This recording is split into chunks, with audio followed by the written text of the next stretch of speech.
Welcome to the Nameless Voices podcast. This is episode number 31, and we were very close to having a fun little April Fool's Day prank, but I'll just have to save that for next time. My name is Nanashi. I'll be your host for the evening, and I apologize in advance for whatever this show is going to be. Joining me tonight is a menagerie of personalities. He was originally Tommy the Winter Fox. Now he's gone back to Blitz. Up, bitches. Don't fuck with my Luna. I'm cutting your dick off. Okay. He is the Yugi Gamer himself, Connor Lockhart. Donald Glover and Janine Neighbors are out of pocket for writing the entirety of Swarm. Just saying. Okay then. He brings the Unga Bunga to gaming. It's Chibi Kenny. I'm stuck in chibi form. Send help, please. We have our fellow furry Yugi tuber, Mr. Ori Kalkos. My body yearns for the sweet release of death. He is the thing that goes bump in the night. It's Raven. I lived for the Black Plague and all I got was this t-shirt. Wow, what a ripoff. We have our token salad player, Reborn. Now with upcoming vegetables. Looking forward to that. He's every card game player's worst nightmare by name, Tim Brick. Easy flame, mortal flame in my hand. My god, these guys are hot garbage. And he's here in all his protogenic glory, it's Zivuth. I'm here now with 50% more nuddies, so watch out. Nice. Okay, so first things first, how is everybody doing today? So far, so good. Good. I retired from Monero Yu-Gi-Oh! Yesterday. Made some bank. Nice. Yeah. I have been battling a pretty bad bug this past week, and I'm still recovering, but yeah, I'm still a little iffy. I'm just amazed that I managed to make the effort to come here today, or this evening. That sounds about right. I have been enjoying the part-time life until maybe next week or the following week where I go back to full-time. So I got more time to game until I go back to being a full employee at my job, at the X. They'll take my soul and my time. But I make money for it. One soul is irrelevant. I know, right? Reincarnation is great after the 17th time. Well, on the subject of jobs, I'm actually in the market for looking for a new position at my current job. I do security, and I'm trying to see if I can get a better site. And in the meantime, I've been getting nothing but well wishes from everyone I work with saying, please don't leave, you're the only one who will handle this shift. You tell them, I gotta go places. This fox pony is on the trail. Just a good old-fashioned workhorse, you know? No, and you gotta find your own rainbow. That literally reminds me of me working at Dollar General. Oh, don't quit. We constantly keep you because you're bipolar and Tourette's at times. And I'm like, y'all knew I lied about the Tourette's just to curse out the manager. Bye. Ooh, savage. Nice. Savage.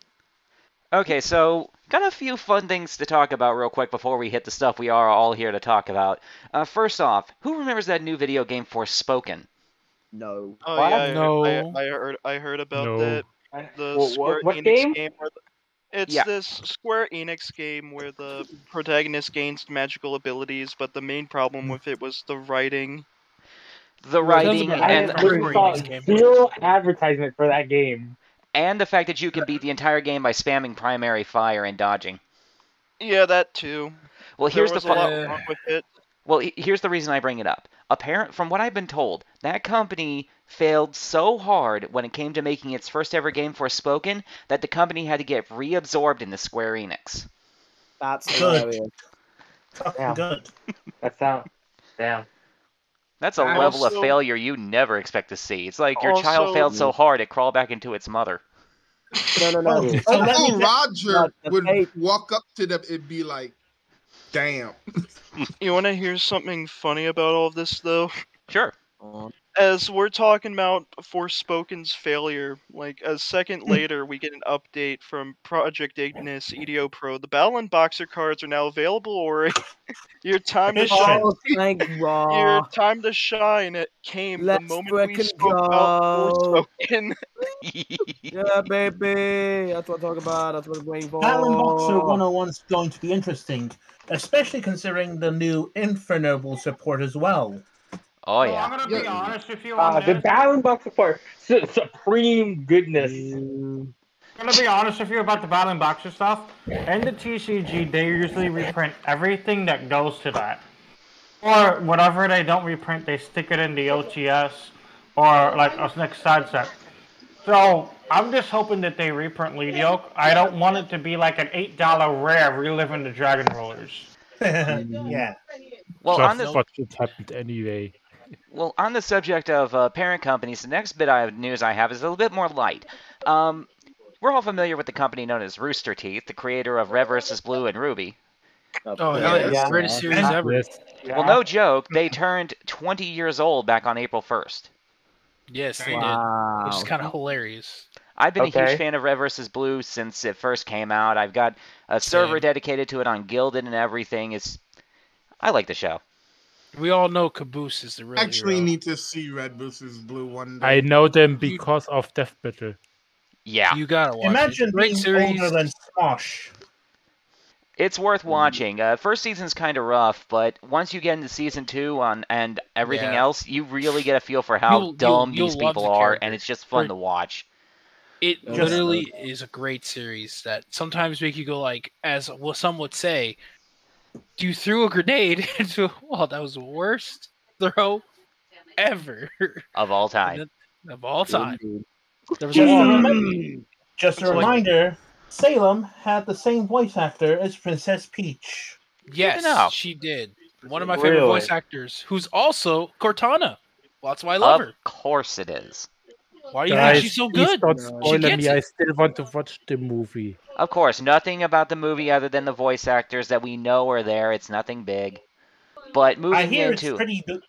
I hear it's pretty Ooh, The solid. movie's out now. moving into the next part, on the subject of game-related material, Counter-Strike 2 apparently came out, and I had no idea. That's Huh? exciting. Technically speaking, this would Yeah, be Counter Source Strike 2, wasn't it 4. Was it not? Source Legend 2? I actually don't know anything about it. I just got told that apparently it dropped, and from what I've heard, they've basically revamped just about everything in the game to be quote-unquote better. But I haven't seen anybody play it. Like, Simply has anybody else because- noticed this? Like, very few people have been playing the game. I guess. Possibly yeah. because Counter Strike's reputation's in the toilet after the whole gambling fiasco. Right, Twice. that would explain it. Mm-hmm. It does sounds about right. And this Actually, is hold on. It's technically Counter Strike 1, 2, 3, 4, 5, 6, 7, 8, 9. oof. Man, they're almost as good at naming their systems as Microsoft. And the last bit of interesting news that I found is they released a trailer for the new Power Rangers movie. Oh, that one. I've heard. Are you talking about the With Power Netflix- Rangers? the one that Really? Netflix is Oh making? yeah, it's the reunion. Yep, it's basically going to have every single living VA and everything that they had from the very first iteration of Power Rangers that they could get. They got Rocky, they got Billy, they got Zach, they got Kim, and they got Rita's voice actor. Wow. Excellent. Wow. And they also This is gonna rebuilt be a good Ernie's. time. They rebuilt Ernie's? Yes, it was in the 2 or 3 minute trailer. I'll grab a link to it after the show and show it to you. But man, seeing those walls and those chairs of Ernie's juice bar just brought back so many memories. I wanted to go to that place whenever I saw it in the show because I thought it was real. You know what would be cool? Hmm? If they actually brought back the Go-Go Power Rangers theme that was made for the 2017 movie, because the 2017 movie's rendition of the Power Rangers theme is kick-ass. The movie True. itself it's kind of a mid-movie. But there Yeah. are two things good with it. The theme cover and Bryan Cranston. I can't even argue that. I Indeed. believe this Netflix Holy movie is shit. also like for One of the first- guys in the for Power the Rangers Avengers movie was Billy from Stranger Things. Yep. Huh. I'm The sorry. racist one. Now, Raven, what were you trying to say?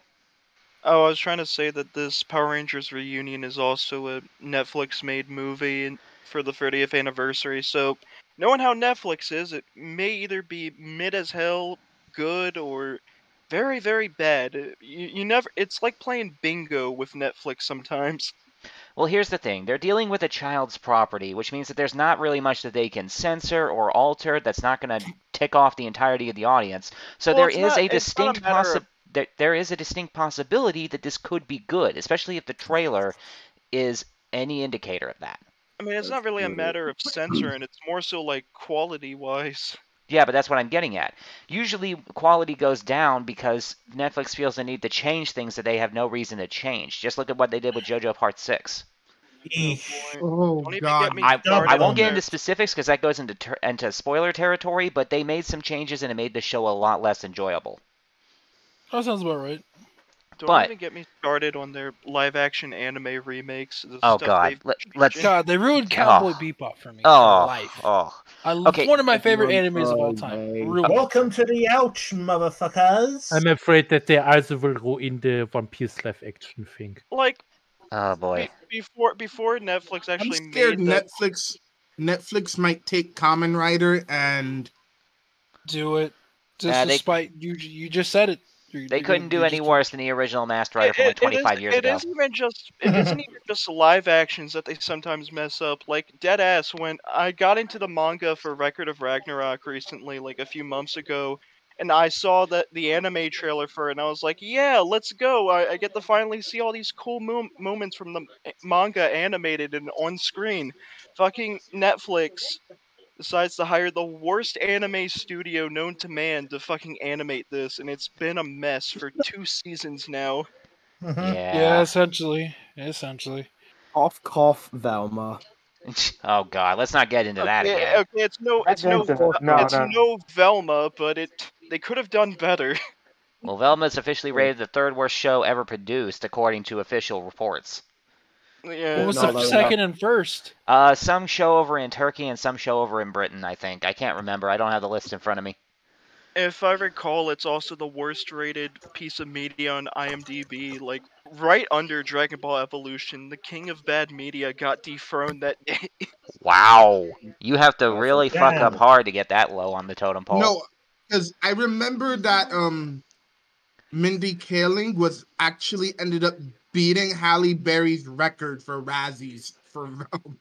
Okay, then. Okay, well, that's all the news that I had to go over real quick to get us started. So let's go into the card games. First things first on my list is Digimon. Now, since Ori's actually here, I assume he wants to talk about the Digimon stuff. Of course, I will do my best. So, before I get into the card game, let's of course talk about the anime. And as we all know, Digimon Ghost Game ended last month on the 26th. Oh, really? Damn. Yeah, however, a dub has entered early pre-production. Excellent. Very nice. Yes, honestly, I expect a lot of major changes. I think the main ones I'm looking out for are how they sort out the relationship between Jellymon and Kyoshiro, and probably toning down on the body horror. Probably. Yeah, Ivemon. Yikes. We have a new official web series, Digimon Seekers, which started earlier this month. You can view it for free. The first few chapters are out. And we also have news for the release date of a movie for 02. Yeah, that will be out on October 27th. Nice. Yeah, so of course, being a fan of 02, I'm kind of interested. So then, having said that, on to the TCG, and ding ding ding, post-editing Nanashi, cue the opening guitar riff for Braveheart, because that is the sound of a new band list. Of course. I'll see what I can do. Okay, what degenerate shit spin on the list this time? Of course. So the list actually took effect hilariously on April 1st, which I will send to the chat right now. Only one change has been made, and that is to Greymon X Virus, which is now restricted to 1. as it already says here. The effect of reducing the cost when digivolving from this card to a Digimon that has Greymon in its name allows you to digivolve into any Metal Greymon or the any Metal Greymon X antibody too efficiently, accelerating the speed at which the deck reduces the opponent's security and its comeback potential. Additionally, this card's inherited effect gives resistance to a number of effects and overall increases the effectiveness of Greymon decks more than expected. Therefore, we have determined that this card narrows the range of viable decks in the format, and we have decided to restrict this card to 1 copy per deck. In a nutshell, they are nerfing Blackwall Greymon X. Honestly, just ban it at this point. Yeah, well, it's a little... Well, the deck is already... It's really early. It's really early, so this is really a premature nerf. But with only this card being added to the list, many people have been complaining, such as they're comparing Cool Boy to Dante of the Burning Abyss. Ugh. Oh, Cool Boy is actually the new ban evader of the Digimon card game, like how Dante's been ban evading for years. Damn, Dante taught the Cool Boy how to do the ban shuffle. Yes. No, Damn. but if I find any copy of Marcus, I'm playing it. Of course. Like I want to tell people, Marcus, come get these hands. Yes. Actually, a big thing that's just been added to the card game is mulligan rules. So now, after both players decide who goes first, they both draw 5 cards, and then, if they're not happy with their hand, they mulligan once for that game, basically shuffling the hand into the deck, and then drawing a new hand, and then afterwards, setting security. That sounds like mulligan rules. That sounds like such a good idea. If only all card games had that, right, Konami? Yeah, I was gonna say this would be okay in Yu-Gi-Oh. But of course. Nice, Raven, nice. Yes, that is basically Cool Boy. Okay, now for product. Advanced Deck Beelzemon is now out in stores, having been released on March 24th. Get ready to see a lot of Beelzemon decks at locals if you play the Digimon card game. For this month, the main set 12 Across Time is set to release on April 28th, with main themes being around the protagonists and their main Digimon from the animes of Adventure up until Cross Wars and Hunters. I don't want to say what deck I'm planning on building from that set, but the main card rhymes with Smarkus Schmemann. Oh, like we couldn't guess that one. You're planning on playing the Obito deck. I love this podcast episode.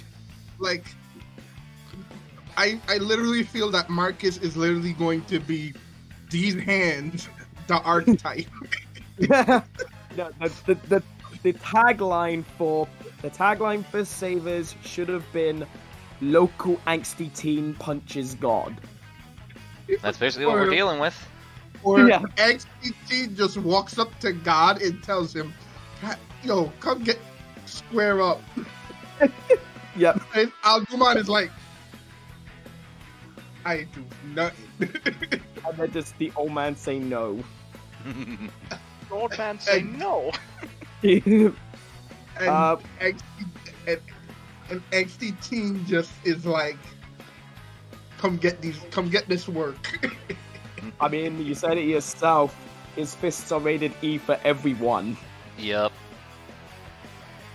And not even the ESRB can stop him. No. The Yusuke Urameshi approach. Gotta love it. Yeah. Okay, we actually have actual update when it comes to the reboot set of Rising Wind. We actually have a confirmed release date, which I believe is on September 29th in English. So that's finally good news. we do have a major announcement when it comes for Japan for product. The starter decks of Dragon of Courage and Wolf of Friendship, as well as the upcoming main set of Blast Ace, will have a brand new card type in the form of Ace, of card Ace, like War Greymon Ace and Metal Garurumon Ace. Oh, where the nice. gimmick is Blast Evolution. So you can Digivolve that Digimon on top of a specific Digimon during your opponent's turn when they attack. Ah, so we're dealing with this game's iteration of your turn, our turn. That just sounds like Oxo Synchro with extra steps. Basically. Basically, Battle Trap. You're Battle going to Trap become- and Traps. We're going to become communists, everyone. Your turn. No, this is our turn. But the new Blast Ace Digimon come at a cost, where if they leave the field by any means, you lose a bunch of memory. So there's a way to balance it out. Your memory. No, our memory. Sounds like Anyway, sounds like Convergence Station to me. Yeah, but I'm kind of interested as to how these new Ace evolutions will turn out. I doubt they'll be super game-breaking at first, but it will definitely add in a good layer of spice. The starter decks are set to release in Japan this month on the 26th, and that is all I have for Digimon. Cool. Now, I don't remember hearing anything going on about Pokemon, which I'm assuming is good, because, no news is good news in this case. Well, if we're talking about the game... Pretty much anything Smoke- Pokemon related. Well... Ooh, there is news, just like not good news. Alright, well, Connor, why don't you take this one then, since you seem to know about it? In Snogon ratings, Quaquaval and Decidueye have dropped from OU to UU with the oncoming power creep of Pokemon like Walking Wake. Okay. Speaking of Walking Wake, his presence means that people were using Slowking more and more, and so has risen from UU to OU. And Snogon have made ZU, Zero Use, finally an official tier, rather than just saying untiered. It's below PU. I love that joke. Okay, So anyway. well, if that's all the Pokemon news, the next topic on my list is Vanguard. So, I guess it's your turn to shine, Reborn. Vanguard White. Verena's getting a new form, Mirrors Verena, which solves one of its biggest problems. You burn through hand-in resources like butter. Wow. And this solves it to an extent, but it needs more. Because it says, as soon as you cross Overdress, you put 2 cards with Verena in its name into it as a original dress. Here's what happens. When he attacks, you either draw 1 or unflip 1 for each one. Which is very helpful as a final push, but I'm like, one thing ain't gonna solve all this deck's issues. You can still damage deny the ever-loving crap out of this deck, and it will feel it. The mask forms in Japan have been selling out because everyone's trying to get the Mask of Hydrangum and the SP Masks forms. Half of them are not that good, mind you. Dredjeweled Mask is alright. Astro Unica gives the deck multi-attack, but here's the thing. This is not something they're not used to. Because what Dredjewel does when he's all masked up is that eat the original to kill 2 and he gets a crit. Lucia's just going to laugh at you. A lot of the big meta decks don't give a mathematical shit. Youth Burke will laugh at you. The End will laugh at you. He will go, bitch, my name is Dragonic Overlord The End. Put some respect behind my name. The one power, yeah, that hurts. But the deck is really just, it's either guard early but not recklessly. You start guarding recklessly, Drajule's gonna start dropping the anti-trigger units, and the one for Dark States is busted. Because the one for Dark State says, fuck your perfect guards. Bind the Overtrigger, fuck your perfect guards. The one for Dragon Empire, I will be playing. Because the one for Dragon Empire says, you pick a rear guard and kill it. If you didn't kill it, draw. And then bind it over, remove an Overtrigger from the game for plus 15 power. With Drajul, with Gandiva, this is just more kill for Gandiva and more opportunity to multi-attack. One thing you can finally figure out about Gandiva is it's literally just Lightsworn. It's Lightsworn. Just mill yourself.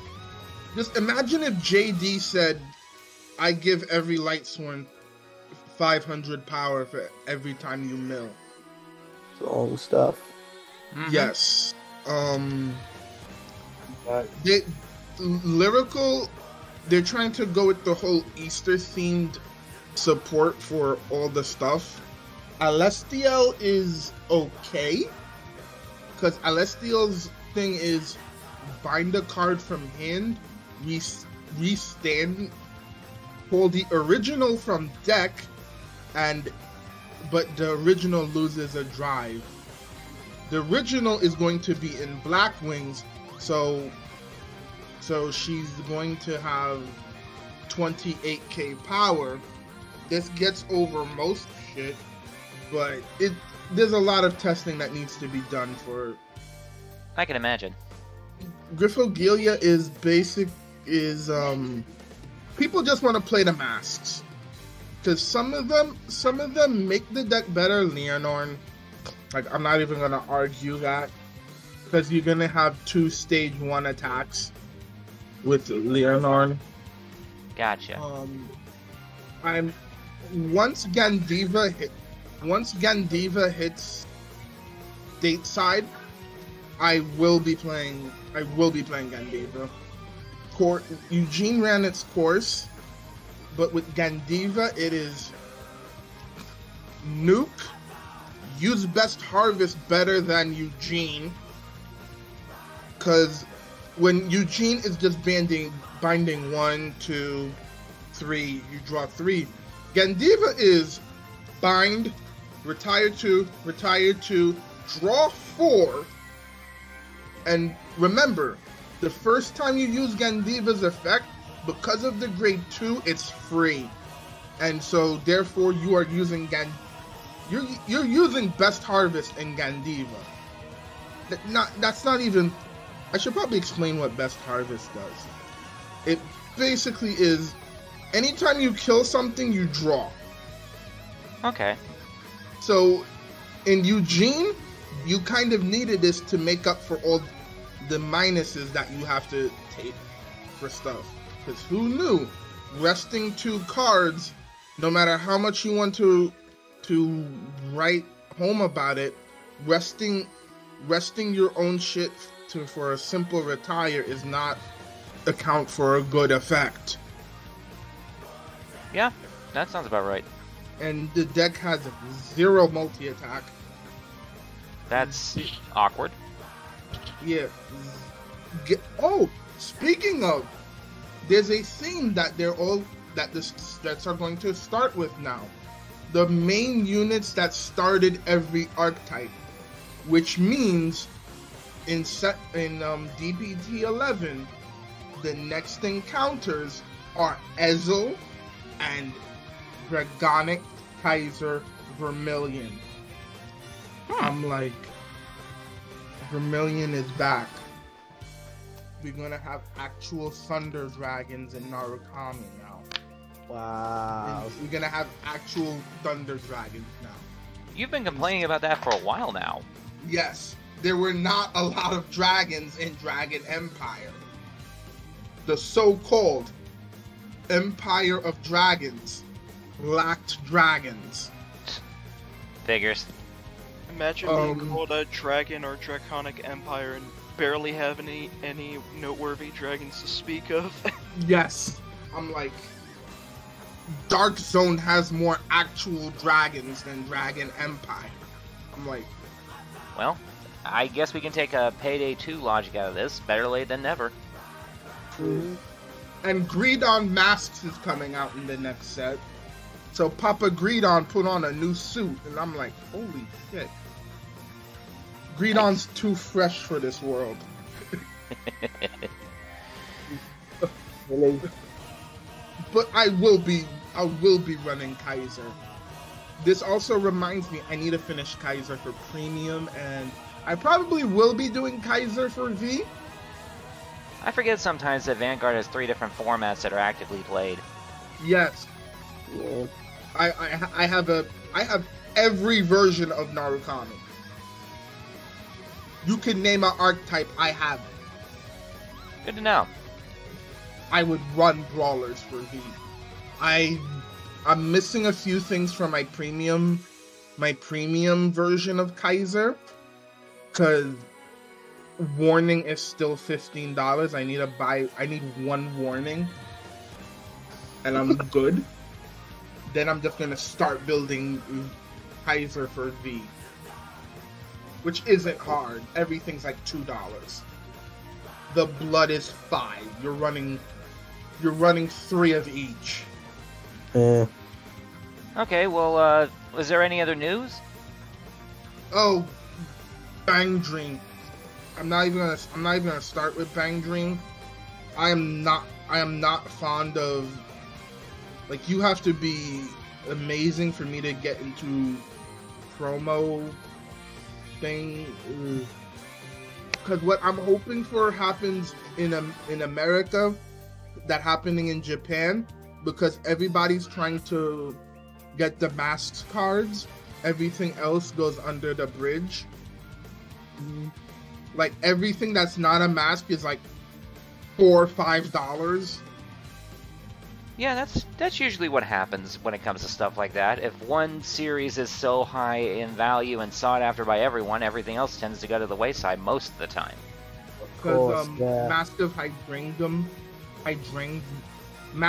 Hydrangrum is like 70 in Japan,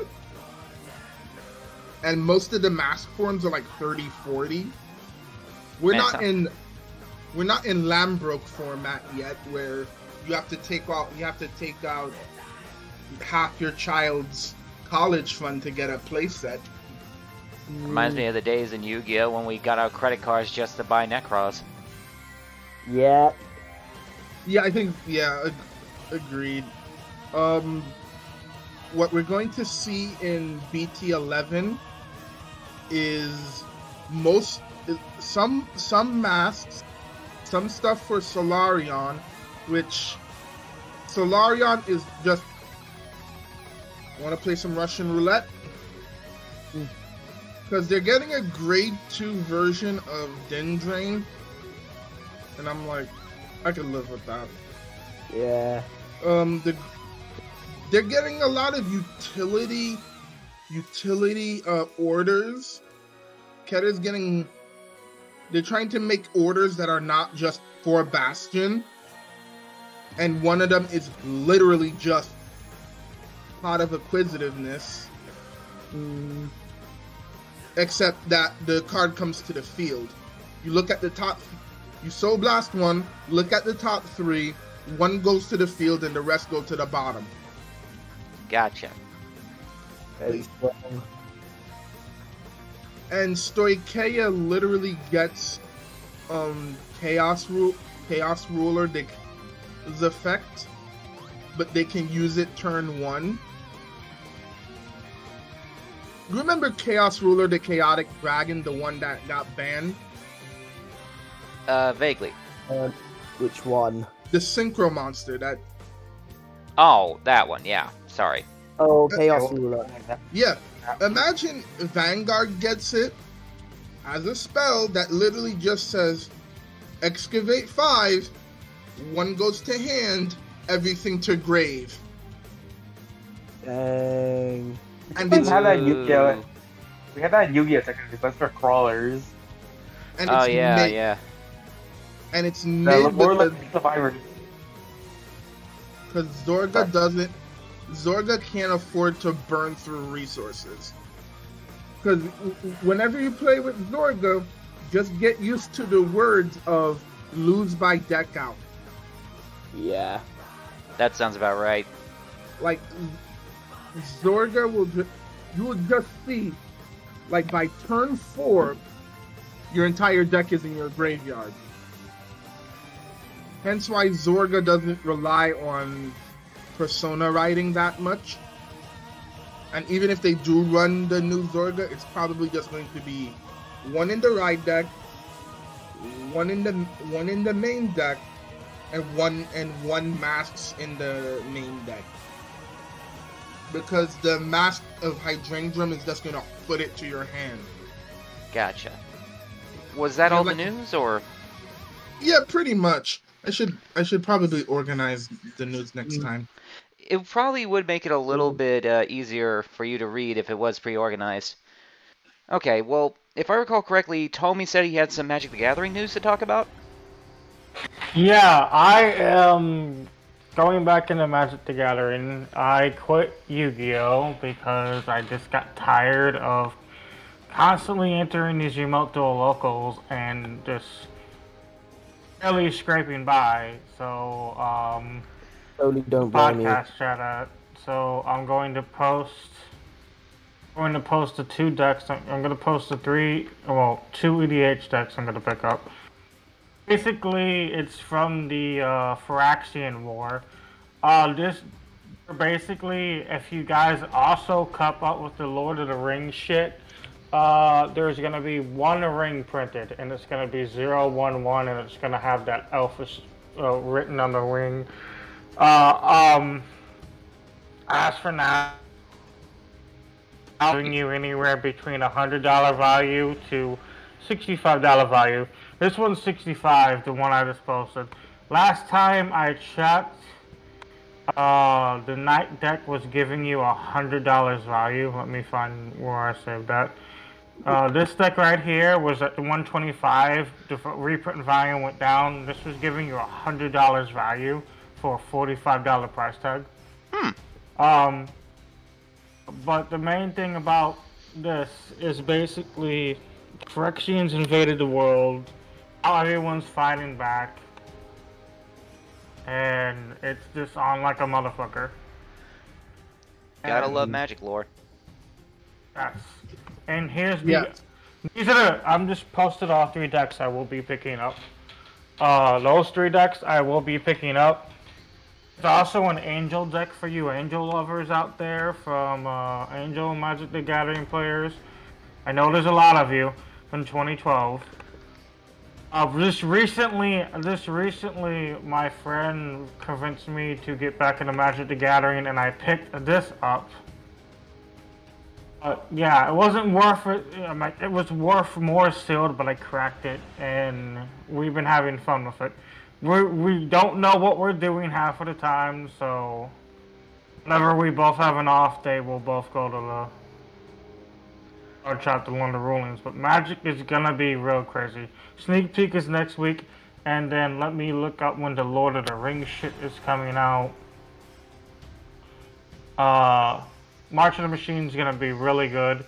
Universe Beyond, Lord of the Rings, and the Tales of Middle Earth. Sneak peek for this will be on. Sneak peek for this will be on the 16th of June. And these boxes are selling for 12 packs for $400. Like 33 bucks a pop. Yeah.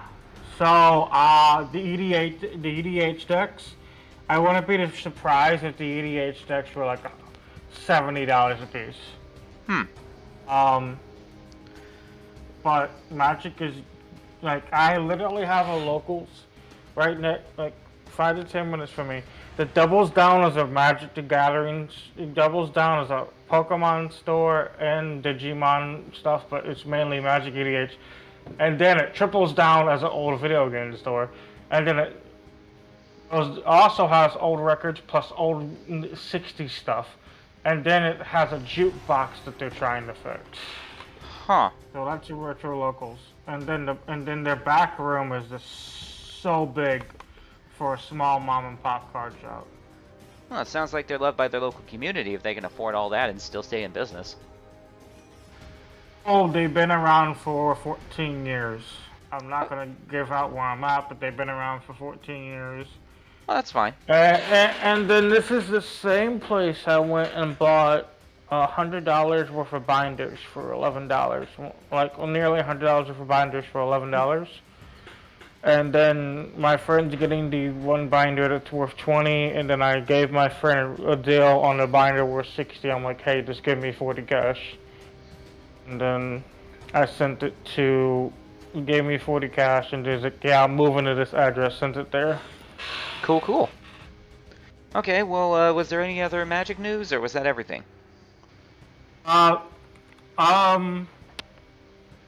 There is one more thing for Magic the Gathering.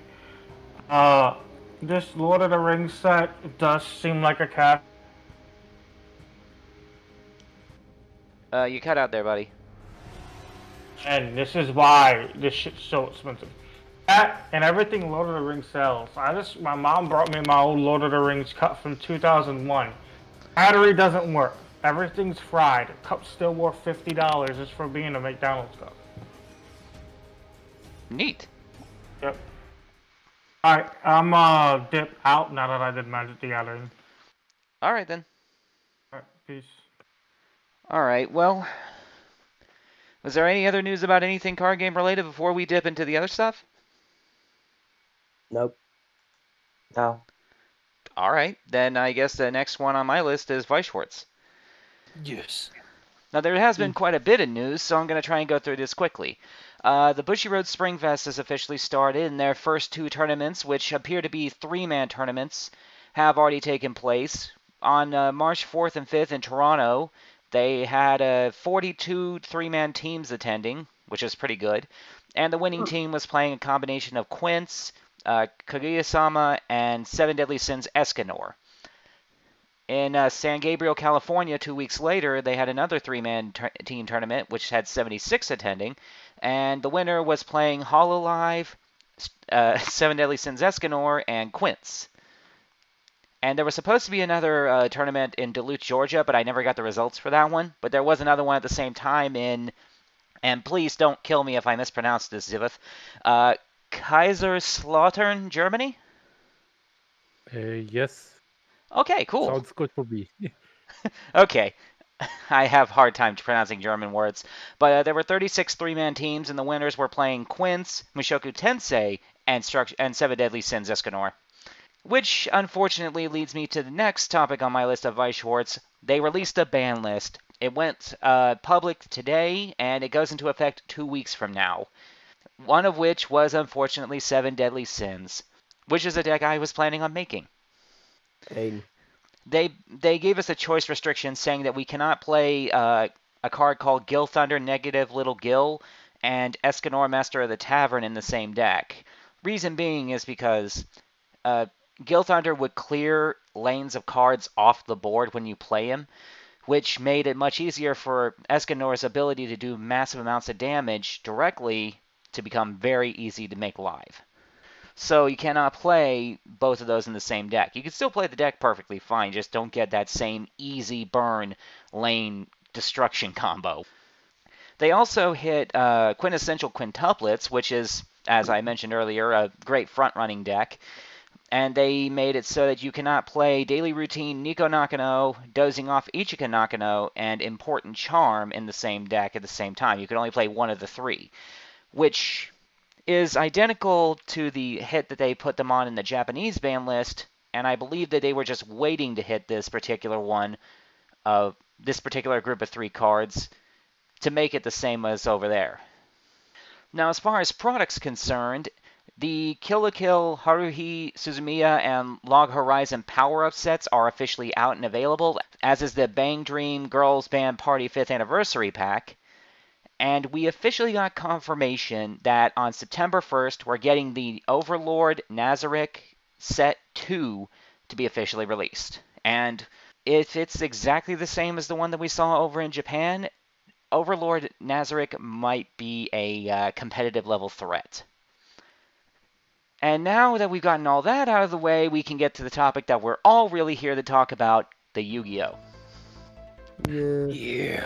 Yeah. Okay, I'm good. Battlin Boxer. I'm actually playing it right now. Okay, Red Dragon Archfiend. we can go ahead and start with that one, I guess. We're all pretty pumped about that. We all know about the incoming Duelist Fire Pack that's going over in Japan, and we've already gotten confirmation of 2 of the 3 themed archetypes that are going to be in it. One of which is Salamangreat, which, whoop-de-doo. No offense to Reborn, obviously. I mean, it was going to happen regardless.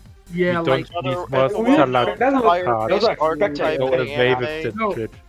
The thing that I'm kind of expecting with the salad stuff,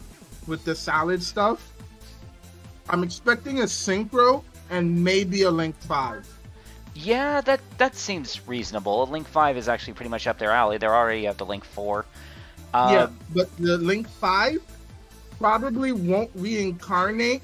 Probably will be like, take 3 copies of a card with this, take 3 solid links with the same name, put them back into your extra deck to do something, or like nuke the board. Maybe. Better. It might That's even offer like- you a way to oh, reset oh. your Bale links or something. As Yeah. long as this shit doesn't become Nobody meta runs again, I'm pre-bailing. fine with it. Probably just gonna reset your Sunlight Wolves. Well, hang on. It's What like were the- you saying, Zivith? I said, as long as this shit doesn't become meta again, I'm fine with it. Fair enough. So like It's a lot great. in terms of known fire decks within the anime that they could make this sit around, like they have no choice. But well, at least the more notable fire-based decks within the anime as a whole, they have. We were already certain that Battlin Boxer would get some love, and the other day it was already proof of that. Salamangreat is nearly mandatory at this point, regardless of our feelings on it. And if the third pick is not Volcanics, we riot, because that was literally No, the it's Hazy Flame. Let us have a flaming chicken. Much No, as I'd I love want to see, much as I'd love to see Hazy Flame, it's not going to happen because it was never used by a character in the anime. That's what this pack's all about. Also, Volcanic, it Yeah, would be a so crime not to Volcanic include... must be the third one. Yeah, it's like, it'd be a crime not to include Volcanic, given that, after all, it was the first major fire archetype that we've gotten that has been used by a lovable and notable character within the anime. That, and it's nearly 10 years now since they've gotten any kind of support. I believe their recent trap card, Blaze Accelerator Reload, I believe that was like, what, 2014, 2015? Unless you count Blaze Cannon. Yeah, not really. I mean, like, actual volcanic stuff, not just counted as volcanic because of a mistranslation. Yeah, that's true. So you're telling me that what are the odds they don't do it? Very, very low. There aren't hardly any other fire-based series as they can use. The only other possibility that came to my mind was to import that one fighting style archetype from Arc V that we never got in the anime That's that was what used they by do. the teacher. Yeah, they're gonna do that. No, I know what they're going to do. They're going to do a Flame Swordsman archetype because DM is styled in those things. I was literally just about to say that. Now, hang on. Tim, what were you going to say? Isn't like in Arc V, isn't Jack Atlas's archetype quote that way? Red? Also He's fire? already getting a structure deck. He's not gonna it's not gonna happen. Yeah, Oh, and okay. I think Never the mind. rest of his Arc V stuff is just going to be in the animation chronicle. I'm actually referring to the teacher of the school that Yuya and Yuzu are a part of. Fuso, Guts Wait, Master, I know what you're talking about. What? Oh, I was thinking of something completely different. Yeah, I thought you were referring to the main character's mom, but no, she played a deck comprised of like fire biker women or whatever it was. I actually forgot about that. I was like, we only see this archetype from the teacher in like one duel. There was no major impact given, unlike with something like Volcanics, where, funnily enough, the dual disc of Axel Brody, the dude who used Volcanics, was also a gun. So if you pissed him off in a duel, played that monkey deck, he just shoots you on the spot. Which is genuinely funny. But yeah, we already know for a fact that Salamangreat's going to be one of the series is in it. The other one that we just got confirmation on, obviously, was the Battlin Boxers, and my goodness, I love the look of those cards. They're good. So much fun. And when you look at them, they're missing one more card. There's one more card of support they need. It's missing from them still. Which is? Hopefully it's a wake-up card. Hopefully. Oh, yeah.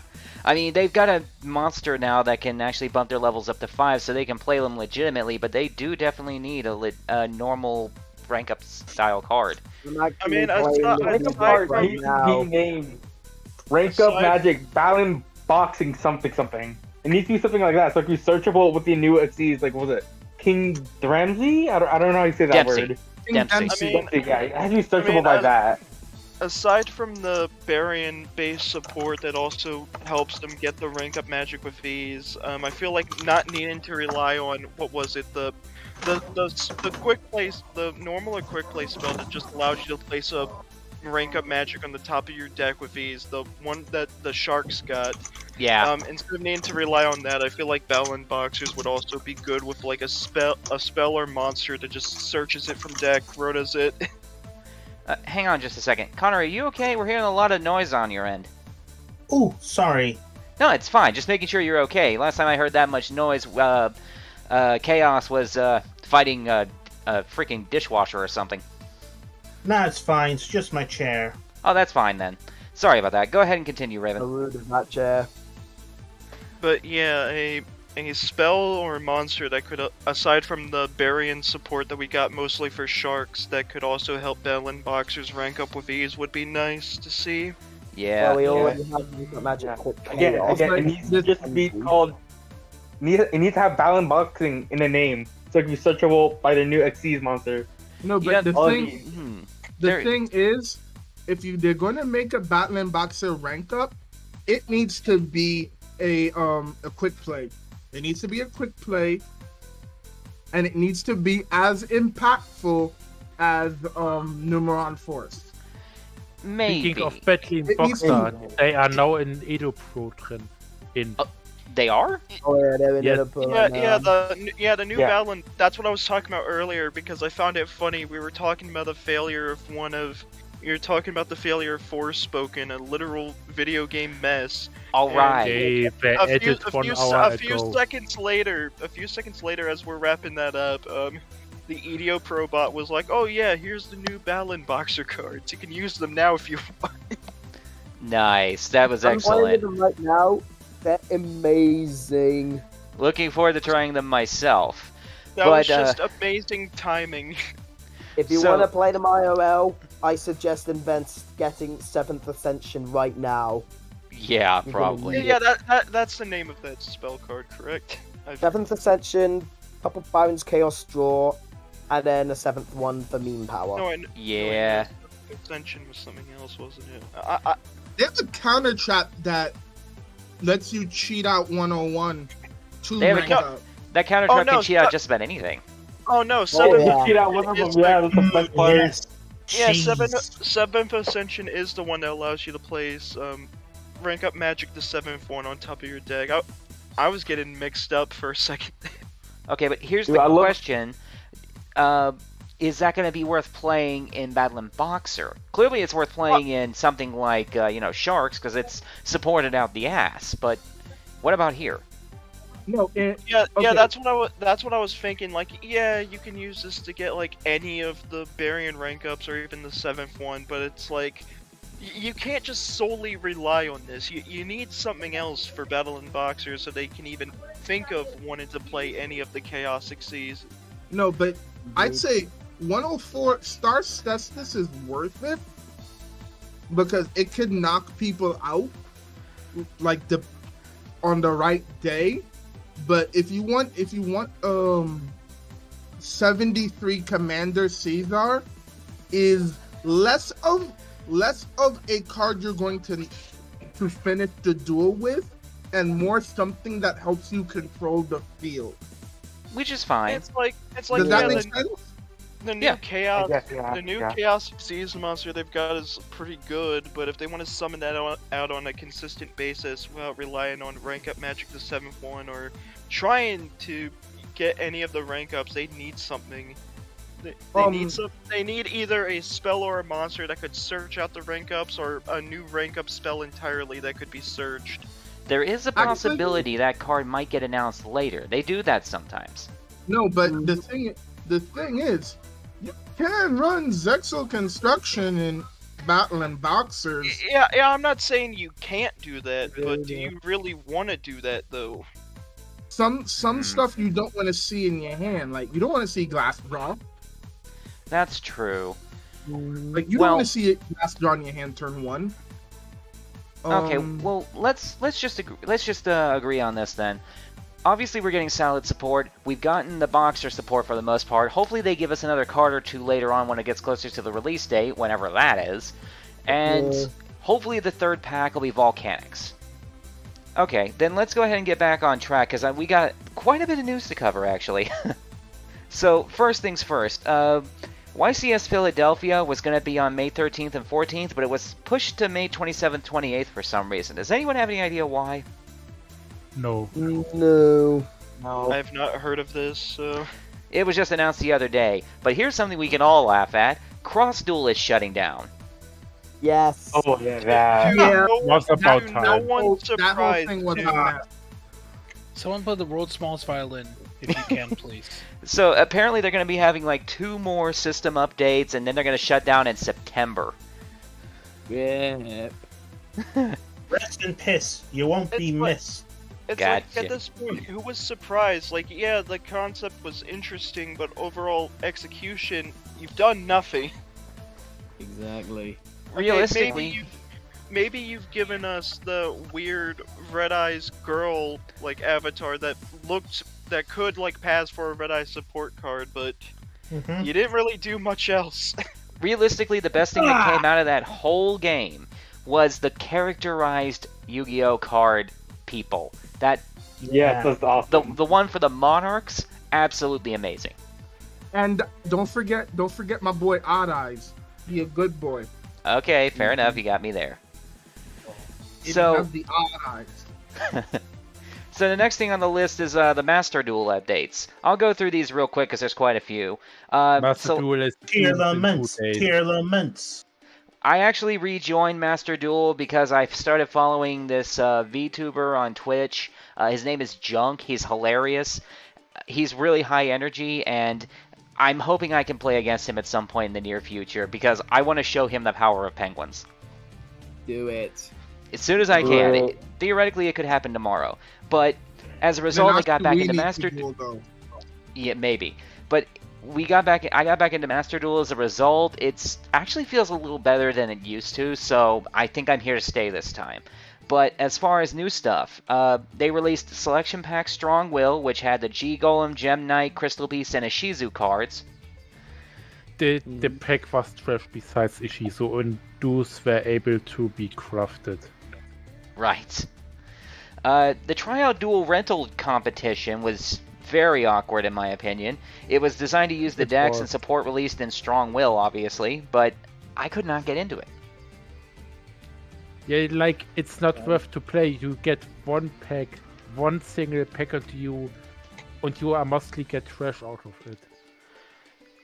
And then the Duelist Cups of March 2023 started, which was full of admittedly cool-looking accessories. It was all based around Gaia, the Fierce Knight and stuff.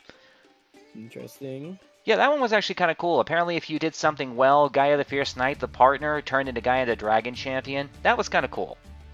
That's pretty sick, yeah. Then came... But I must admit I miss it to buy the new special mate, which was limited, because it was too expensive for me. Like, 600 gems. That's for like playfields you pay for.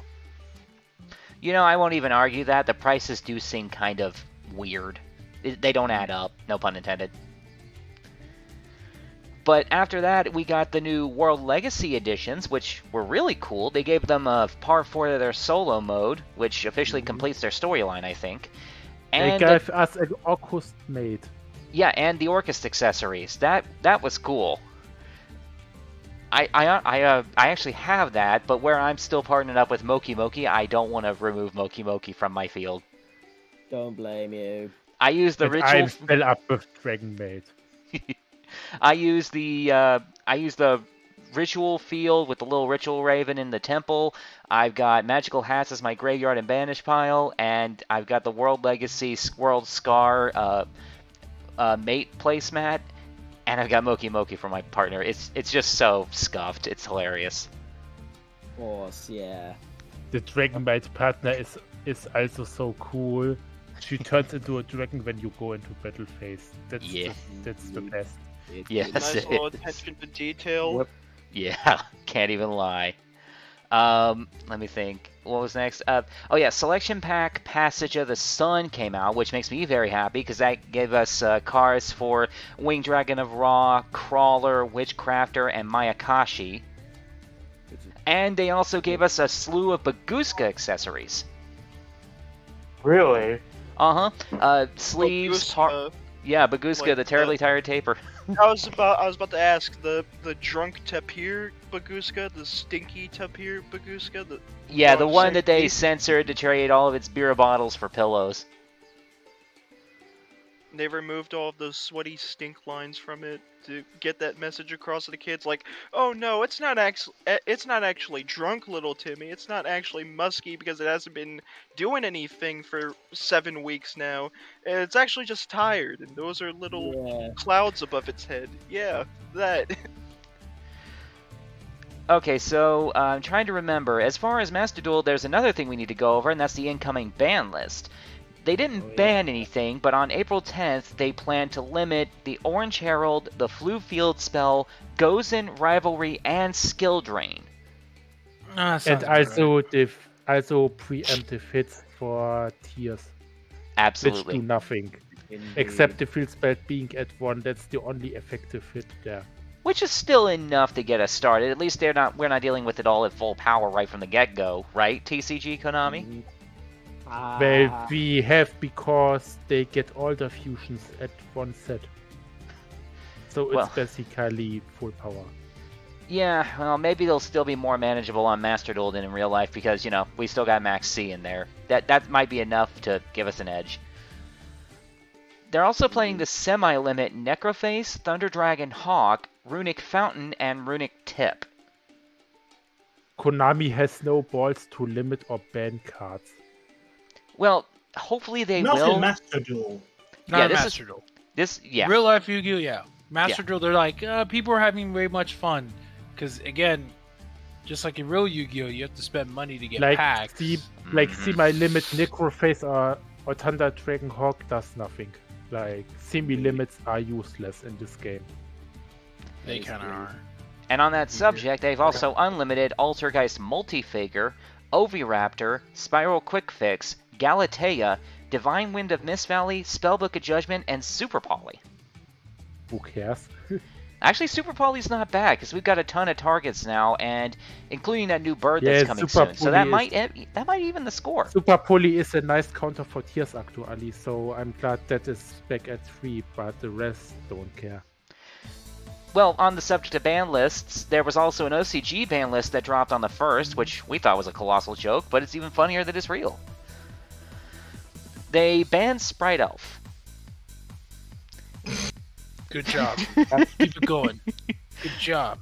They also Go ahead. Yeah. They also limited. What does that do exactly? Sorry to cut you off from continuing, but I've got to ask, what does banning just Sprite Alpha alone do? Stops toad abuse, I guess? I don't know. It's gonna be abused regardless. It's inevitable. I think Toad abuse stopped when Ronin Toadin was banned.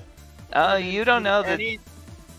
Any deck playing 2 level 4 waters or the like is going to be able to summon Toad from Bahamut Shark alone, so it's not going to end. Hello, I play Penguins. I run totally awesome. Screw you too? I play Elemental Heroes. I have Bubble Man and the new Water Hero. I'm going to make Toad now. GG. I can make Toad in 2 different ways in Penguins too. That's the funniest part. The Virgin Liquid Soldier versus the Chad Tin Goldfish. Oh yeah, that's another way they used to do it. Just can't win. No pun intended. Summon Tin Goldfish. Special summon Bubble Man from hand. Anyway, make Toad under 5 summons in case you have Nibiru. Okay, so they also limited Blaster Dragon Ruler of Infernos, which is hilarious. What did he do? He's a cool guy. He was banned up until 5 minutes ago. Yeah, fair enough. Global. I banned all the Dragon Rulers. At one day are fine. The fire one is fine, the wind one is fine, the water one I'm skeptical of, and the earth one is a solid no.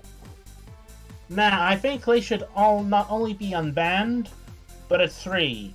No. Because power creep, even with, Redox, he's good. He's really good. But I doubt he'll be all that relevant in the Marn metagame. If he's I don't want to take that chance. I can't take that chance. Even after all these hits, Dragon Link is list. still alive and relevant. We'll just be giving them more cards. If it goes wrong with Dragon Ruler, just reban their next list. Yeah, but then we'll have to deal with that. And on top of that, we've already got another level 7, rank 7 deck to worry about in, Cash. Oh yeah, Cash tier. Don't worry, they'll probably be irrelevant with the banning of Diablosis and Shangri-Ira. Let's hope so. Honestly, it would be enough to ban Unicorn and Fenrir. Maybe, but Shangri-Ira is a problem too. Its effect to lock a zone is not once per turn, and that's a problem. I'm cool with it. I like it. Yeah. I don't want you to play Yu-Gi-Oh! Getting back on topic, they also limited Mudora and Kelback, the new ones. Uh-huh. They limited Bestial Lubellion, Druis Worm, and Baldrake. Oh. Sprite Blue, Tearlament Halfness, and Merly, and Skill Drain. Another tier hits and tier still top tier in OCG after this list. That bugs the crap out of me. They semi-limited... Just ban the entire archetype at this point. They might have to at the rate they're going. Yeah, maybe. They also semi-limited Ancient Fairy Dragon, Salamangreat Gazelle, Saryuja Skulldread, Tellarknight Ptolemaeus, Blackwing Steam the Cloak, Thunder Dragon Hawk, Nadir Servant, Spellbook of Judgment, and Runic Fountain. And they unlimited Galatea Orchist, Swap Frog, Sky Striker Kagari, Yatagarasu, and Cursed Eldland. So those are all some pretty interesting hits. Indeed. Now, as far as the TCG, here's some stuff that's already officially been released. Speed Duel Tourney Pack number 5 is officially out, so for those who play Speed Duel, look forward to those reprints. Mm-hmm. The Structure Deck Speed Duel GX box Duelists of Shadow, which is all about the Shadow Riders from the GX show, getting their decks and supports. I'm still waiting for the announcement of Rush Duel in TCG. We may never see that, but if we do, that'd be kind of cool. And, of course, the one everyone's happy about, the Maze of Memories pack, is officially out, which means we got all that sweet, sweet Gate Guardian support. And a bunch of cool reprints as well. That's true. Yes. New Gate Guardian stuff is actually kind of baller. It's fun. It's like what ABC tried to be and couldn't pull off. That's not fair, because ABC was actually really good. I'm not saying it wasn't. I'm saying that if you put it into the spell trap zone, you couldn't use it as fusion material. Fair enough. Hey, fun. ABC Ujama is actually very evil. I've heard this, but I've never actually faced them. is basically the single most based combo deck around. After Bee Troopers, of course. Of course, of course. Indeed. So, we got a ton of news coming in. First off, Tournament Pack 22 has been announced for release on July 21st, which is going to have an Ultimate Rare branded Fusion reprint. We've also got an announcement for the Duelist Nexus Pack on July 28th in the TCG. And we've been getting slews of support and information about this set. The Rex Raptor Dino support, the Infernoble support, Evils, Nemorelia, Drytron and Ursata crossover, Unchained, Valance, Mirror Formation of the 10 Sacred Treasures, which is the new 10-star trade-in, and the new Wipeout Trap Hole. Wait. Inferno is getting support in 2023? Yeah, Infernoble Knight. I understood Inferno for a second, my bad. It's fine. But yeah, a lot of good supports coming on that pack. We've also got an announcement of Speed Duel Streets of Battle City box set, which is going to have 8 different pre-constructed decks for, from what I can tell, Yugi and Joey, of course, as well as Mako Tsunami, Weevil Underwood, Esperoba, Seeker, whoever that is, Arcana, and Strings. Seeker, the dude who played that illegal Exodia deck. Oh, him. Yeah, I never remember his name. All of his Exodia pieces were counterfeit as well, so it's pretty fitting. Also, the reason you don't remember his name is because deadass, that's all they called him in the show. No one here knows his real name. Yeah, everyone just called him Rare Hunter. Yeah, Rare Hunter or Seeker. Wasn't it one of the Frey Ellen guys in the Battle City tourney Yugi faced? Yeah, it was just some nobody that just so happened to have a fake Exodia, beat the shit out of Joey, and it became like a whole subplot where it's like, oh, I want Red Eyes back, but I also need to earn it. Like, no, Joey, you don't need to go through all that trouble. He literally handed it to you on a silver platter, and you turned your nose up to it. You know what the funny thing is, though, to me, personally? The recent banning of Barrier Statue of the Stormwinds. Oh, yeah. It got banned, and then Fluundery's players got a bit too creative. Oh, yeah. I was gonna say, yes. For some reason, people thought of Fluundery's as completely trash after the banning of Stormwinds. It's like, no, okay, you don't They have... were all copied like shit after that ban. You no longer have Simorgh, alright, you no longer have Stormwinds, okay, that doesn't matter, we'll just play one of the, 5 other ones that they made for every attribute? Yeah, I was gonna say, that was one of the biggest errors of that particular list, where they should have banned every single Barrier Statue card, or none of them. I get why they banned Stormwind specifically, but people have proven, yeah, the other ones are just as easy to access. Not to make But here's the joke. Windschatten was mainly banned because of Kashtira and not because of Luwanda. It was? Yes. Yeah. That's weird, considering they don't even have any wins that they can really rely on other than the one. That's the universe. No, they mainly rely on Kashtira was able to get a turn 1 at 100% with their combo. Wow, that's annoying. Yeah. Weird. I mostly heard about it being in Flunderies, but even with that ban, you just switch between another barrier statue, and funniest part is Flunderies don't even really need the special summons, so it's a win-win on their end. Yeah, Very but true. nobody cares about Fluwanda anymore. Well, I still see it on Master Duel from time to time, and I actually managed to beat it once, straight up, using my Gradius ship deck, because they didn't have an answer to a 12,000 attack point ship. Master Duel and OCG, they are still somewhere there, but TCG, they are nowhere seen anymore. Okay, well, in addition to what I mentioned earlier, in that Streets of Battle City box set, they've also confirmed that we're getting secret rare reprints of Dark Magician Girl and Flame Swordsman. Yawn. Ah, yes. The DM nostalgia. Milk. the DM nostalgia and the level 5.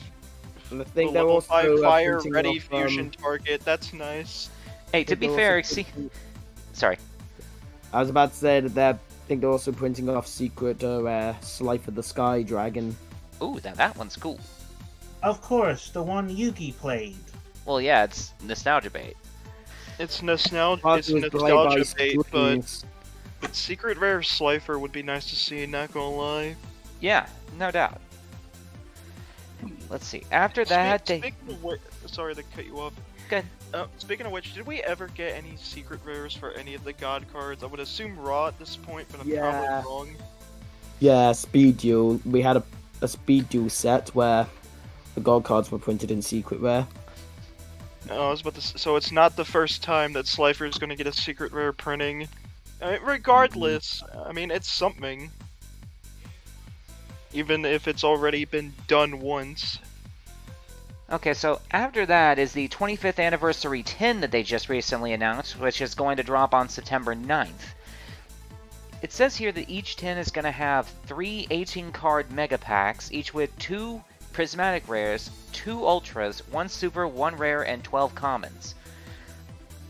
And the cards inside are going to be reprints from Battle of Chaos, Dimension Force, Darkwing Blast, Tactical Masters, The Grand Creators, and more. Hold on, is this what I've been hearing about, where the header image, where the placeholder image was of, like, the old 2008 tins? That's the one. Oh boy. Because because when I first saw that image of the article, I was like, oh boy, they're remaking these tins for their 25th anniversary. That'd be nice. That's nice to see. And then later on, I'm told that it's just a placeholder image, and such a thing is never going to happen. And I was sad. Yeah. Crystal Beast, secret rare Crystal Beast Mega Tin after the new Crystal Beast support came out. Yeah, sign me up. Oh wait, it's fake. Oh no. Yeah. I mean, I love it that the prismatic secret rares will be guaranteed in each mega pack, but let's be honest here, they gonna get degraded. I mean with that, yeah, they aren't anything special anymore when you can get them guaranteed.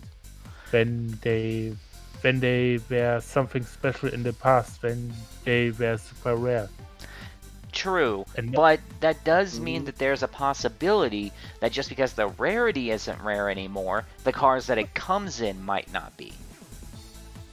We still don't know exactly what cards they're going to be printing specifically in that rarity, so for all we know, we have more to look forward to. That's true. Yeah, or they announce a new rarity for TCG after the mega packs. I swear to God, they better not announce any more rarities. I'm already getting irritated as it is. Like, OCG has hundreds of rarities. For no reason. Most of them looking very cool. They do. Go ahead. I was gonna say, some of the recent rarities were honestly hit or miss. Like the new gold rare Foilin rarity, that one was in between with that one. You see the images of it, and it's like, oh, that's super cool. They come out in the first maximum gold set. They look pretty nice, but then you get the second maximum gold set, and it's just, oh, what are you doing?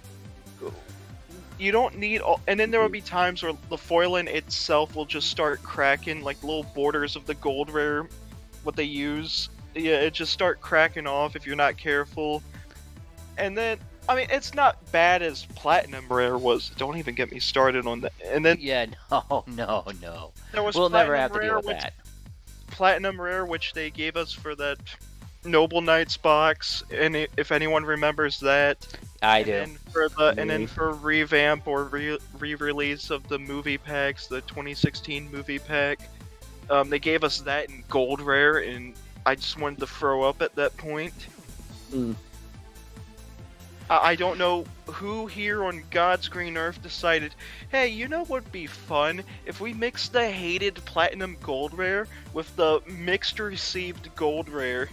See, create this Frankenstein monstrosity that no one will love.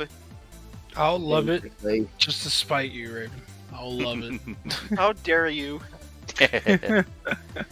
You're not gonna love Platinum Rare Crystal Dragon or whatever the fucking card is. No, I'll love it. I'll even just put it somewhere. I'll even put it in my deck for later just to spite you. Yeah, I'll put it in my deck just to spite you. It'll just be in a random. It'll be in the Tribement deck. You don't even know why it's there.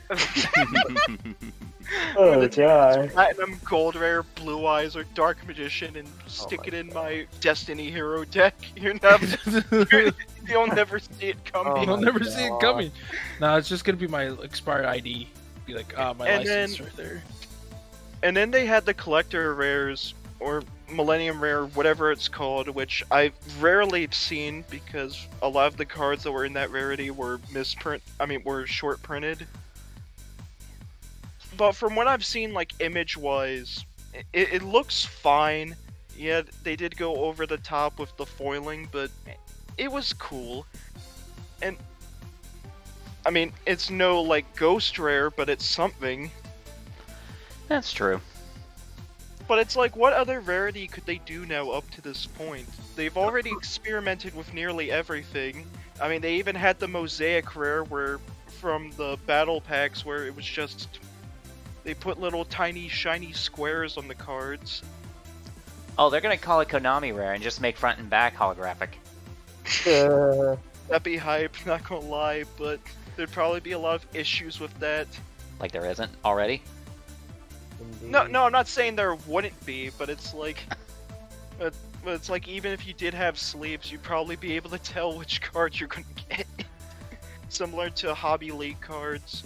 Or the gold, or the maximum gold rarity they released recently, where half the card is embossed in gold foil. Yeah, like the first set where they did that, it was like you could barely tell the difference even when sleeved. But then the second set, they went over the top. And as I stated earlier, there would be times where the gold rare, the gold foiling was so thick it would just peel off. God, I'm still afraid to use those cards, except in the extra deck. Like, when I pulled a box of the Eldorado, because it was dubbed the misprint set, and I was looking forward to a lot of the funny misprints that I've heard so much about. Pulled a gold rare Ash Blossom. Sadly, it was the alt art one, which I hate. But the foiling on the card was so thick that the moment I took it out of the pack, the border just started like cracking and peeling. And I'm like, whose idea was this? I pulled the most versatile hand trap in the meta in gold foil, even though the alt art is questionable, but hey, it's something. And this is what happens. I take it out of the pack, the little gold border, because of how thick it was, it just starts peeling off. And it's like, well... Yeah, tell me about it. What a mess. It looks great, but it's so useless. It could have just been a regular gold rare, like Konami would always do, especially the Gold Mine, Ghost of the Mine, or whatever that was called. Ghost from the Past. Yeah, Ghost from the Past. No, it wasn't Ghost from the Past. It was a Ghost Rare. No, there was a 2009 like gold set. Oh, it was called Haunted Mine. That's what it was called. Oh yeah, okay. It's hard to keep track of all these set names nowadays since they have so many of them. Just name it Set 740,000. We'll be like, I know that set. I remember. Yeah, Haunted Mine. They did like an interesting mixture of gold rare and ghost rare, where the foiling itself would be gold, but similar to ghost rare, the images would well be ghost rare in that foil, and it looked cool. I'd love to see something like that back, but knowing Konami, that's not going to happen. Well, on the subject of specialty sets, the last bit of news I have is that they've announced the next core set, Age of Overlord, to be released in Japan on July 22nd. So we should be seeing that probably about October-ish? Age of Overlord. God, I hope that's an Evil Hero support set. Probably. Oh yeah, I've heard about Evil Hero. No, what I'm betting it's gonna be either Evil Hero or Zark Focus. If it's Evil Hero, then we could just play the Supreme King's theme at max volume, and not the Duel Links version, the OG anime version. Agreed. The OG one that slapped hard for no reason. Yes, say what you want about the Yu-Gi-Oh anime, either good or bad, but for some reason they just had standalone songs or original or soundtracks that slapped hard when they didn't have to be. This is a children's card game anime, and you just have someone on bass, firing it up hard on the Supreme King's theme. Yes. It's like the picture of that guy that's playing the piano on a beach while he's on fire. Oh, and then you have the original Japanese theme for Camula. Oh god, you'd hear that in a Castlevania game. Why the fuck is it in Yu-Gi-Oh! GX? Because female. Basically, female who's also vampire. That's the main reason. We have to give her a cool theme that will be used by other characters, especially Zane, who would later be on his deathbed. Except not, because that's what 4Kids wanted you to think. Yep. I don't know, man. Hot vampire lady, but I want the Amazon lady though instead. You know. Wasn't the Amazon lady wasn't the Amazoness lady literally just a tiger at the end of it all? Yeah, but that's fine. That's fine with me.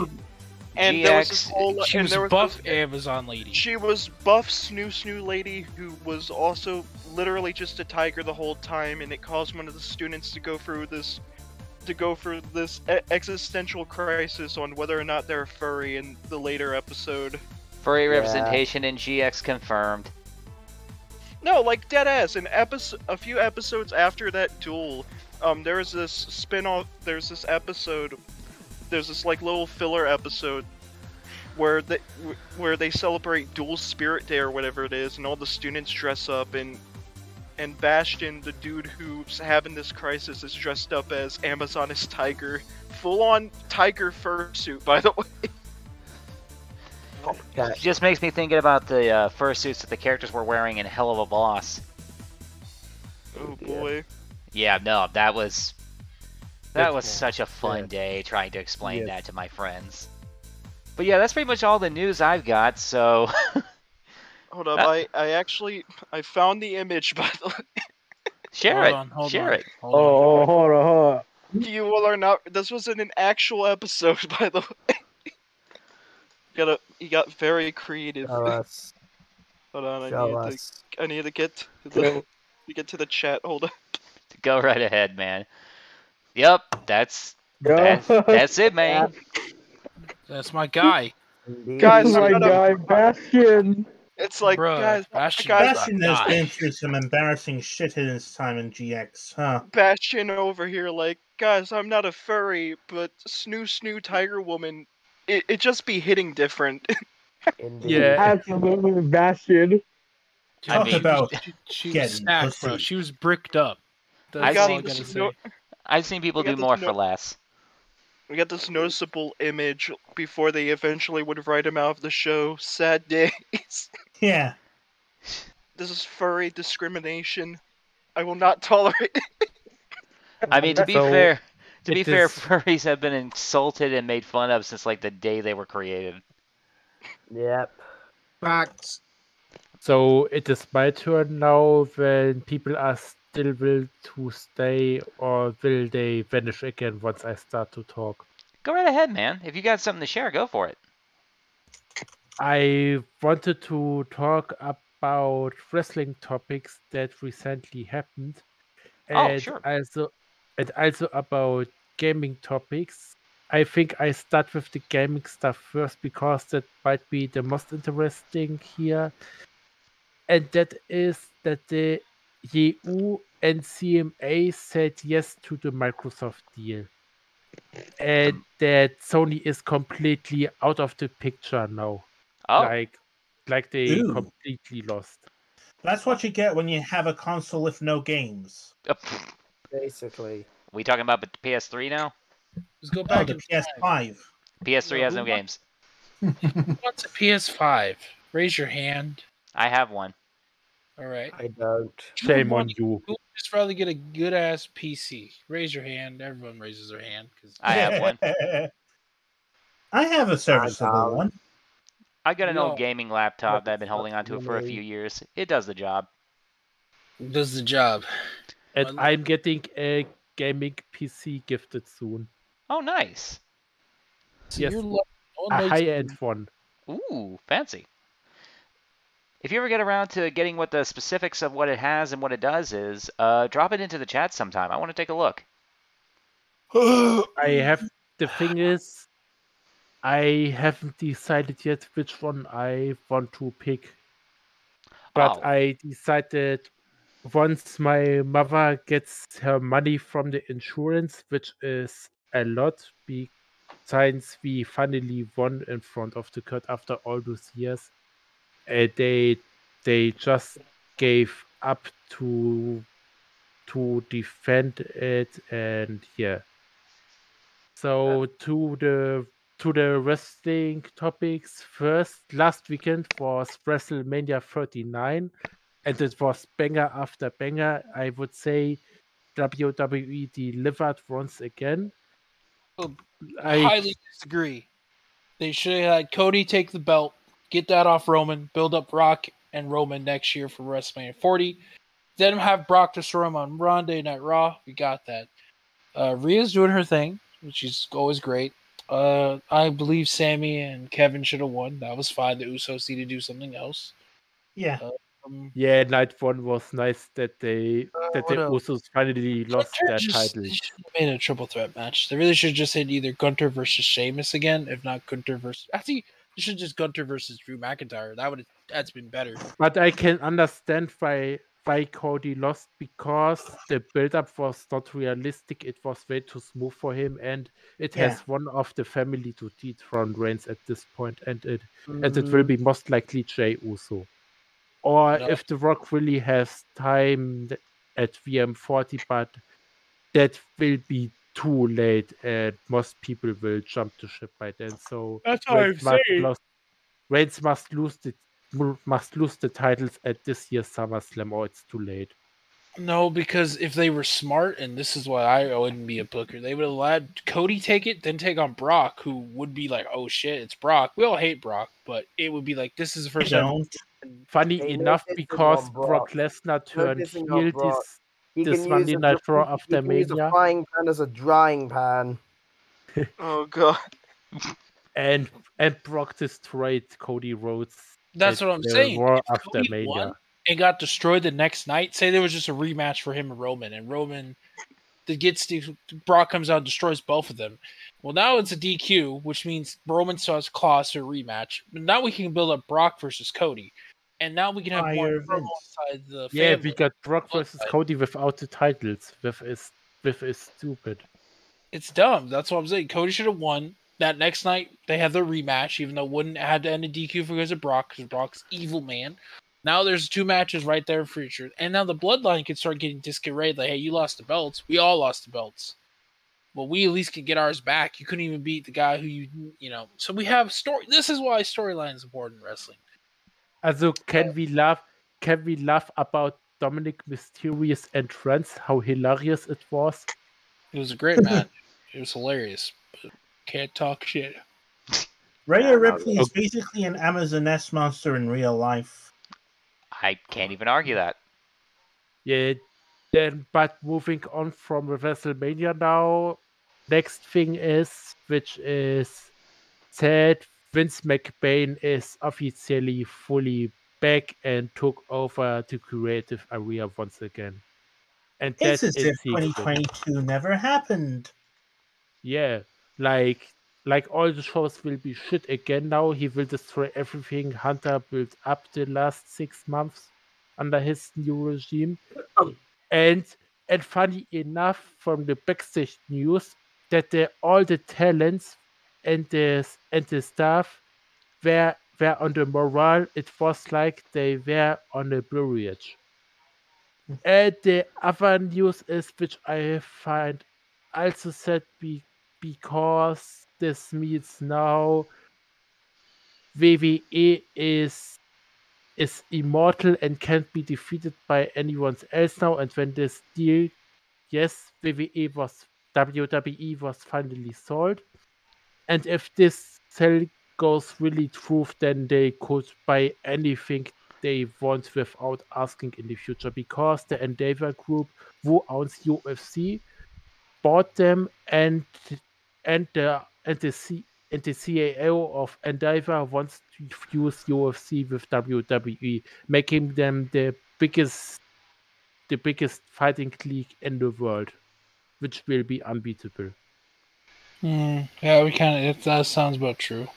Yeah. That and the fact that my boy Mr. Tony Khan made an announcement that we will have AEW All In London at the Wembley Stadium. In the Wembley Stadium, That's when gonna be they good. can't even fill 10,000 people halls with their pay-per-views. Finally, the AEW will be in some place where there's a good crowd. The problem The is crowd no in one really Phoenix knows. was great. I'll fight you, Connor, for that statement. I was in the crowd. I got scissored by Bowens. I was happy. I was like, yeah, he was my hero.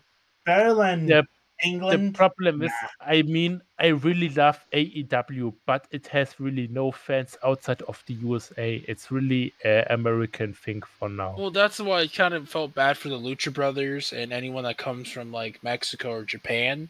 Because if unless you're a really hardcore fan, like me, and maybe you, Ziva, I really you will understand. wish You know who the people are. I know who Juice Robinson is. That's my guy. I loved him since before he became hard rock Juice Robinson. I loved him when he was the flamboyant one with the dreads. I really wish Tony can the best for Wembley Stadium, that he can get it somehow full, but we will see about that. It's just gonna depend because, like I said, if they're great, they have the people of everything they do, but it sucks. But you got the best people who sell tickets, like MJF, CM Punk. There are many Ricky- problems because Wembley is hard to reach. Then it's banking weekend, whatever that means in UK that weekend. And also the problem is the next week after All In will be the pay-per-view All Out in America. So don't expect many big names then at All In. I mean, Yeah, they could do it. Honestly, I'm surprised that this all-in isn't taking place at Craven Cottage, considering Tony Khan also owns Fulham FC. Yeah, but and his that would be father owns the Fulham Stadium. Yeah. I just think, and I'll say this as truthfully as I do about pro wrestling, it's because all the biggest names are the guys who don't do a lot nowadays. But no lying, it will be exciting to see another wrestling event in Wembley Stadium after '92. Well, that's the thing, though. It's hard to get that many people. The only reason it worked back in '92. The last wrestling event in Wembley was the SummerSlam. And the reason it worked so well overall. And the reason it worked because the British Bulldog won the IC belt, and Bret Hart is technically Canadian, French Canadian. And that's the problem the AEW have. They don't have a British Bulldog or a Bret Hart. They do. He's called MJF, and that man is and Bryan Danielson. Yeah, the future is for him, definitely. I just hope he doesn't go to WWE, because then his career will be ruined. He will. And the only reason why is because look how it's being run. Like, same for Kenny Omega. He has to stay at AEW if he wants to become a big guy. Well, that's the thing. It's what happens is, and I'll say this as truthfully as I do, it's because how they're being ran. I really like Kenny Omega fan. I am outing myself now as Omega fan. He's such a nice dude behind the scenes, and in the ring, his in-ring skills and his finisher. But here's the thing: he does the same things every match. Why MJF is a smart wrestler, and like a Bryan Danielson, you don't need to do a lot to make me pop. But when you do it, I get fucking excited. When he does some move, when he had his Iron Man match against Bryan Danielson, Omega can that is what Omega can learn from others. But that's the thing. He's already in his late 30s. Would you really tell me you would let a 26-year-old tell you how to do your job at 38? No. I was like, dude, I know what I'm doing. I've been doing it longer than you've been. By the time you even were thinking about wrestling, I've been doing it longer. So it's like, why do you think I look at CM Punk as everyone hates him, but the way he wrestled, it was great. I love Bryan Danielson. No lying. I still cheer on Omega's entrance at Tokyo Dome last year. That was so poggers. It was so. I mean, it was, but I think they chipped Will Ospreay from being a champion.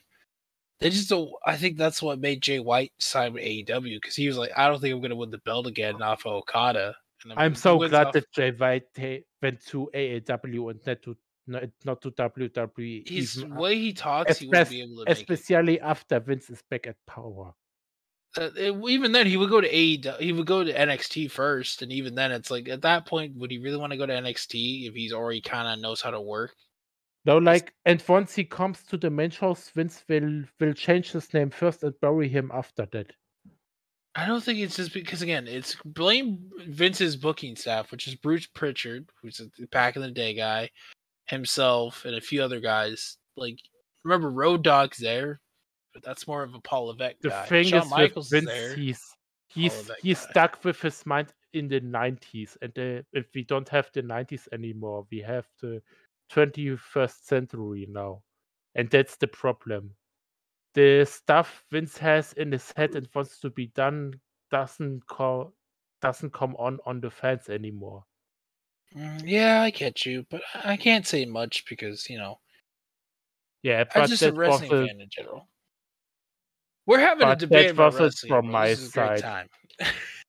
Right, I'm actually gonna head on off because I really need to hit the hay. I need that rest. The hay, life getting real? Not 100%. Life's getting real. We gotta get some sleep. I might have to Indeed. go back to sleep too. So I'll see you all around. Be safe. On Tokatsu. See ya. Later, man. Nanashi, I give you the word back.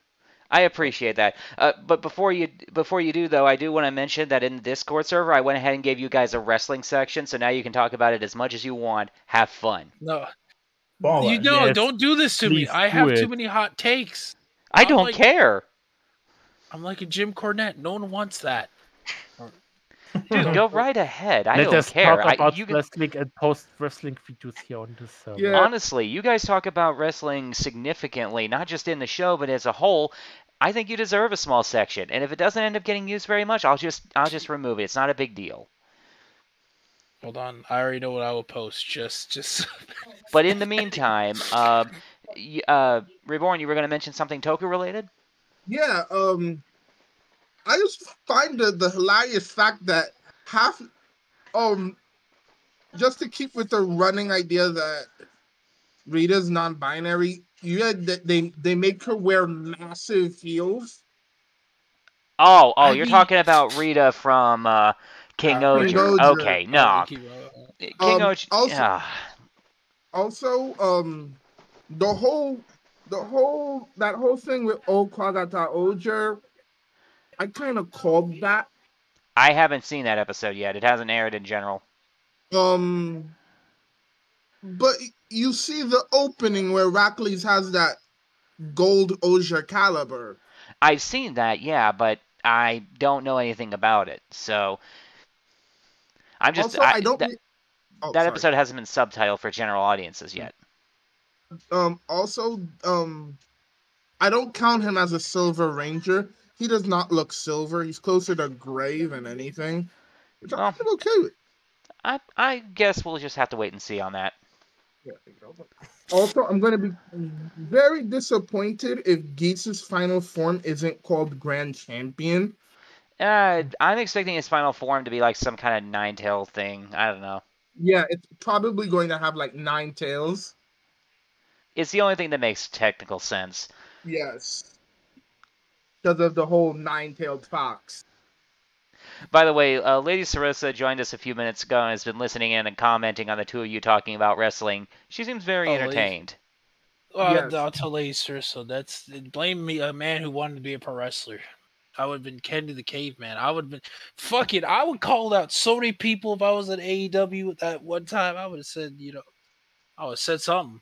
Not controversial. I was just call out like a beautiful It's lady. a sad thing that no one here has WWE 2K23 or we could play together online.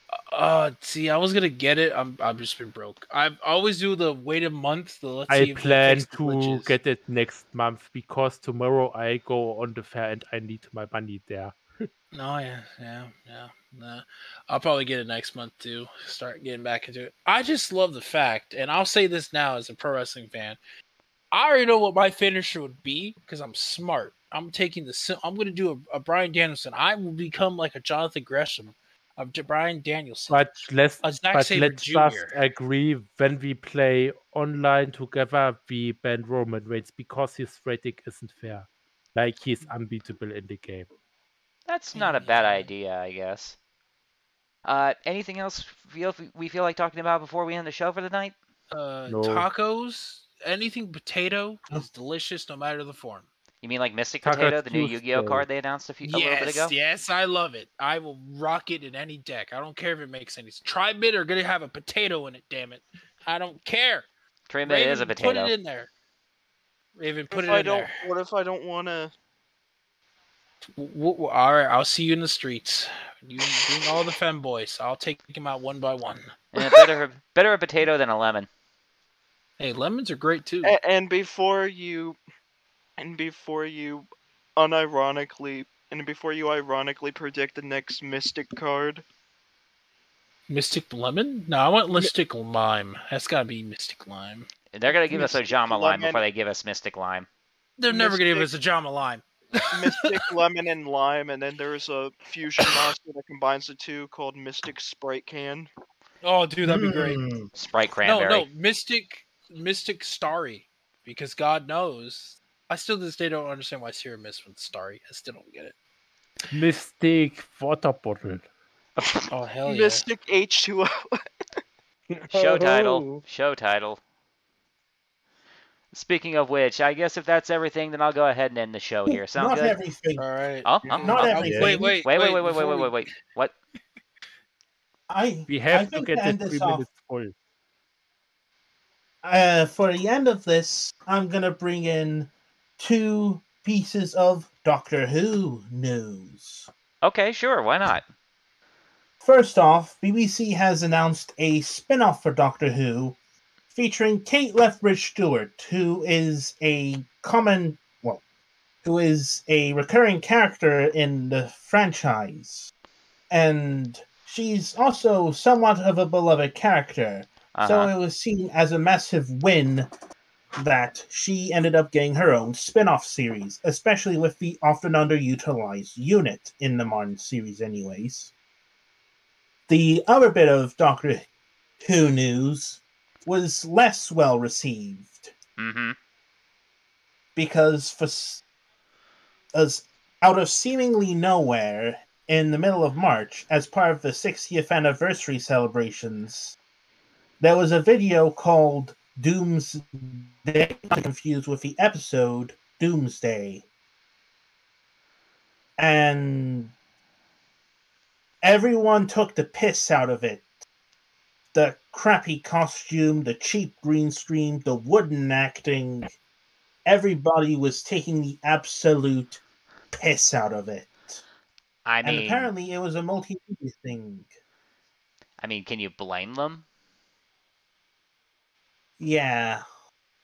I mean, if it was poorly constructed, then it kind of deserves to be made fun of. Okay. Yeah. Thank you for sharing, Zivith. And hopefully the actual 60th anniversary specials end up being good. Because we need to wash the taste of Doomsday out of our mouths. No pun intended. That was my plan, to make everyone a girl kisser now before we end the podcast for today. Okay. What? All right, okay. Ladies and gentlemen, if you have known any thick VTuber waifus, send them my wife. I'll take care of them. Anyways. All right, so we good to end the show then? Yeah. Yeah, sure, why not? Yes. All right. Well, this has been a pretty fun show. We're Not good. too much chaos, just enough to make it flavorful. Thank you, everybody, for joining in, including the ones who have already left. We record the show on the first Friday of every month, which means the next episode will be on May 5th at 5 p.m. dude. Eastern. That's when the Pilgrims came, right? Hell yeah. How about Wait, that? I'll get on my It's just one day tire. after Star Wars Day. Yeah, true. My birthday is actually 8 days after that as it happens, so that'll be fun. Hell yeah. We're going to celebrate your birthday early by giving you Happy all, birthday! like, Yay! get the cake ready to throw it in his face. Let him get his last drink of, like, beer or something. Just pow. Sadly, I'll be turning 35. That's not that bad. I'll be 7,300, so it's okay. Right, caveman logic. Hey, man. Every reincarnation, I get sexier. Or stupider. I don't know which one. Yeah, opinion's a matter of opinion. But in any case, thanks for joining us. Hopefully we'll see you in the next one, and in the meantime, have a great day. Bye. Bye.